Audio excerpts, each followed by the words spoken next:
आज इस अल्प सभा में मुंशी प्रेमचंद जी के संबंध में विचार करते हुए हमारे सभी भाई, अध्यक्ष जी, मुख्य अतिथि महोदय, विशिष्ट अतिथि संचालक भाई डॉक्टर साहब, जो विषय आज विचार के लिए रखा गया है बहुत बड़ा विषय है। अगर इसकी सिर्फ रूपरेखा हम निर्धारित करना चाहेंगे तो शायद कई घंटे लग जाएंगे, और विश्लेषण के लिए तो कितना समय लगेगा कहना ही क्या। हम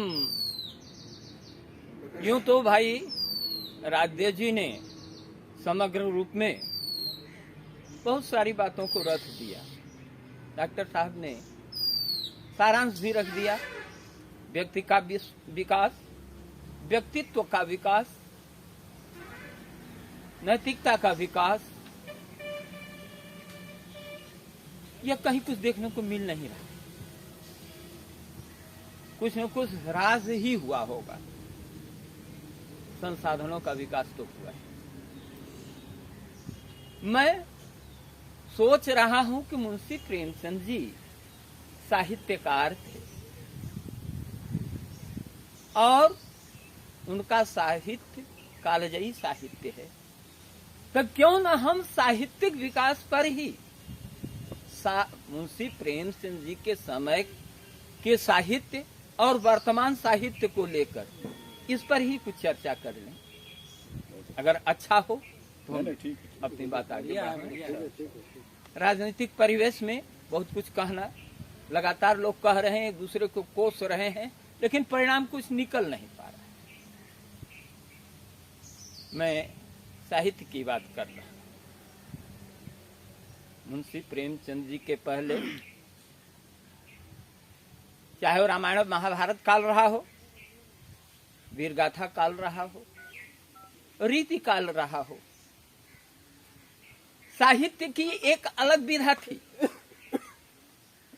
अपने इष्ट, अपने अभिष्ट, अपने उपास्य, अपने मालिक को सब कुछ मान करके साहित्य उसी के इर्द गिर्द घूमता था। लेकिन मुंशी प्रेमचंद जी ने इस परिपाटी को तोड़ा। आम लोगों के बीच में साहित्य आया। साहित्य की पृष्ठभूमि राजाओं महाराजाओं के यहां से नहीं तैयार की जाने लगी, बल्कि आम जनता के बीच से तैयार हुई। और उसमें भी कोरी कल्पनाएं नहीं, काफी कुछ यथार्थ, आंखों देखा, बराबर घटित होने वाली चीज मुंशी प्रेमचंद जी ने अपने साहित्य का विषय इन्हीं सबों को बनाया। यथार्थ, लेकिन यथार्थ के साथ भी उनकी कुछ अपनी विलक्षणताएं हैं। जैसे साहित्य के ही दृष्टि से देखें, स्थितियां चाहे जो बनी, भाषा के शब्द हिंदी के रहे, उर्दू के शब्द आए होंगे, कहीं कहीं अंग्रेजी के शब्द होंगे, लेकिन भाषा की जो मर्यादा होनी चाहिए, मुंशी प्रेमचंद जी ने भाषा की मर्यादा का उल्लंघन नहीं किया। आज के साहित्य में आप देखेंगे, आज के वक्तव्यों में देखेंगे, आज के दूरदर्शन कार्यक्रम में देखेंगे, तो भाषा की मर्यादा को तार तार कर दिया जा रहा है। यह एक बड़ा अंतर साहित्य में सामने, जहां सब कुछ आंखों देखा हाल, वहीं कहां तो मुंशी प्रेमचंद जी ने किसी प्रकरण को उठाया,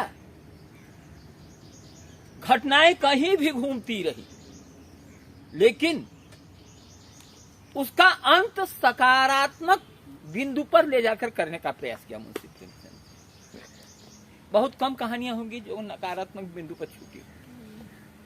मुंशी प्रेमचंद जी दिखाते हैं एक ईमानदार आदमी अपनी ईमानदारी का दंड पाता है, उसकी नौकरी चली जाती है। ये तो एक इसका जो है नकारात्मक पहलू है, ईमानदार आदमी कैसे ईमानदारी को बचाएगा। लेकिन तुरंत बाद नमक के दरोगा को उससे अच्छे वेतन पर नियुक्त कर दिया जाता है। यह सकारात्मक पहलू है। इस प्रकार से डॉक्टर चड्ढा अपने कर्तव्यों में मनोरंजन और विलासिता को अधिक महत्व देते हैं, मानवीय संवेदनाओं को छोड़ के निकले चले जाते हैं।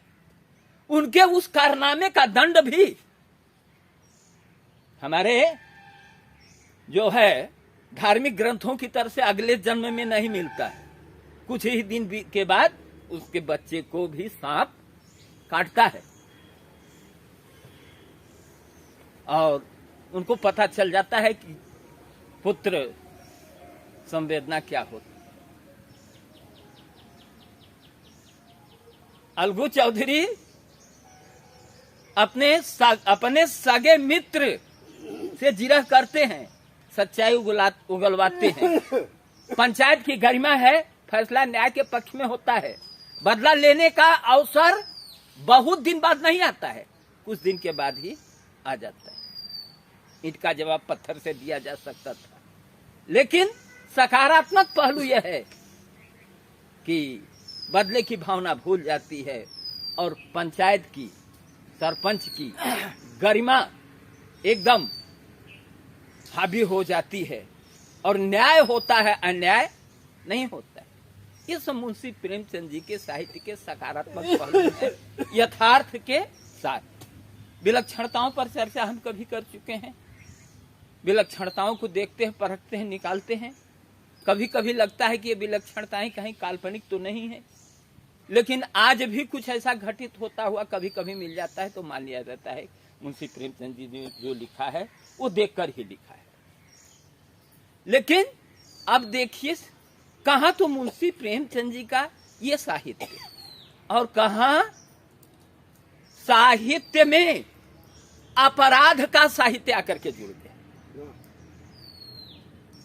चाहे जासूसी उपन्यास हो,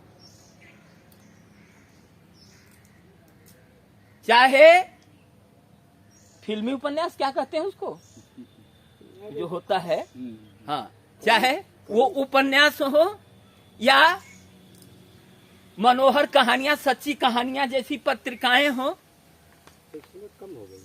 कम हो गई है। लेकिन देखिए तो लगता है कि ये सब के सब साहित्य जहां भी सब अपराध का ही साहित्य है। ये बात अलग है, कहीं अपराधी पछाड़ा जाता है, कहीं उसको सजा मिलती है तो कहीं उसको मजा भी मिलती है। साहित्य में दोनों चीजें हैं, लेकिन साहित्य में अपराधी साहित्य की भरमार होती चली जा रही। परिणाम उससे क्या मिल रहा है? कभी लोगों के अंदर जब संवेदनशीलता थी, कुछ अनुचित दिखाई पड़ता था, एक आवाज उठती थी कि इसको बर्दाश्त नहीं करूंगा। 1 से 2, 2 से 4 विरोध में लोग खड़े हो जाते थे। वो संवेदनशीलता संवाद में आती थी, गलत का विरोध, और अंत में जरूरत पड़ने पर वही संवेदनशील व्यक्ति अन्याय अनीति के विरोध में संघर्ष के लिए भी तैयार हो जाता था। सान्याल जी कई बार कह चुके थे, कानू सान्याल जी, कि पहले संवेदनशीलता घटी, संवादशीलता घटी, और संघर्ष की तो बात ही क्या किया जाए। तो जब इस तरह की सारी चीजें घट गई, अगर हम किसी को दिखाते हैं कि इस आदमी ने इस तरह से चोरी किया, कभी यह प्रभाव पड़ता था कि उसको देख करके लोग उसका प्रतिकार करते थे, तिरस्कार करते थे और